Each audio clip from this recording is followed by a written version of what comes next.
Magandang hapon mga kababayan. Narito ang pinakabagong update tungkol kay Bagyong Leon na ngayoy patuloy na lumalakas habang papalapit ito sa silangang bahagi ng Cagayan. Manatiling nakaantabay para sa mga mahahalagang impormasyon upang masiguro ang inyong kaligtasan. At kung bago lang kayo dito sa channel, huwag kalimutang mag-subscribe para lagi kayong informed sa lagay ng panahon. Sa ngayon, kumikilos ang Bagyong si Leon sa direksyong west-northwest o hilagang kanluran sa bilis na 10 kilometers per hour. Inaasahan na magpapatuloy ang direksyong ito, ngunit may posibilidad na bahagyang kumilos patungong hilagang kanluran sa mga susunod na oras. Pinapayuhan ang mga nakatira sa hilagang bahagi ng Luzon, lalo na sa mga lugar na malapit sa hilagang bahagi ng Cagayan upang patuloy na mag-monitor dahil maaaring makaranas ng mas malalakas na pag-ulan at bugso ng hangin dulot ng paglapit ni Typhoon Leon sa rehiyong ito. At ang track naman ng bagyo, patuloy na inaasahang kikilos si Bagyong Leon patungo sa kanluran, hilagang kanluran sa mga susunod na araw at maaaring maglandfall sa silangang baybayin ng Taiwan sa Thursday ng hapon o gabi. Matapos tumawid ng Taiwan, posibleng magpatuloy ito sa direksyon ng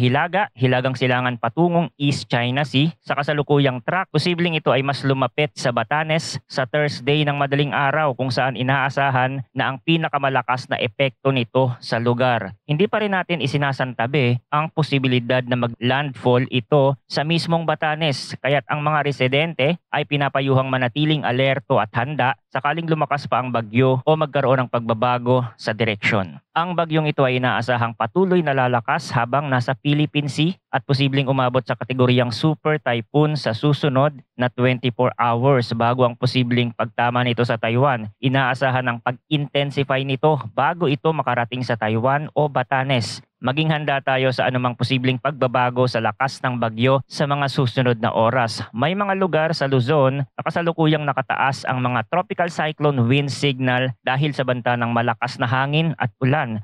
Ang mga lugar na nasa ilalim ng signal number 2 ay maaaring makaranas ng malalakas na hangin o gale force wind sa susunod na 24 hours. Ang mga lalawigan ng Batanes, Babuyan Island, mainland Cagayan at ang hilagang bahagi ng Isabela, Apayao, Kalinga, hilagang bahagi ng Abra at Ilocos Norte ay inaasahang makakaranas ng mga hangin na may lakas na mula 62 hanggang 88 kilometers per hour. Ang hangin sa lakas na ito ay maaaring magdulot ng minor hanggang moderate na pinsala sa mga ari-arian at kabahayan. Para sa mga lugar naman na nasa ilalim ng signal number 1, maaaring makaranas ng mga strong winds sa loob ng 36 hours. Kabilang dito ang natitirang bahagi ng Isabela, Quirino, Nueva Vizcaya, Kalinga, Mountain Province, Ifugao, Benguet, Abra, Ilocos Sur, La Union, Aurora at ang mga hilagang bayan ng Quezon kasama ang Pulilio Island, Camarines Norte, Camarines Sur, Catanduanes, Albay at ang hilagang bahagi ng Sorsogon. Ang lakas ng hangin sa mga lugar na ito ay inaasahang mula 39 to 61 kilometers per hour na maaaring magdulot ng minimal hanggang minor na pinsala sa mga bahay at infrastruktura. Maliban sa malalakas na hangin, may banta rin ng malakas na ulan, pagbaha at posibleng storm surge o daluyong ng bagyo. Batay sa kasalukuyang galaw ng bagyo, ang outer rain bands o panlabas na bahagi ng bagyo ay posibleng makaapekto sa ilang bahagi ng extreme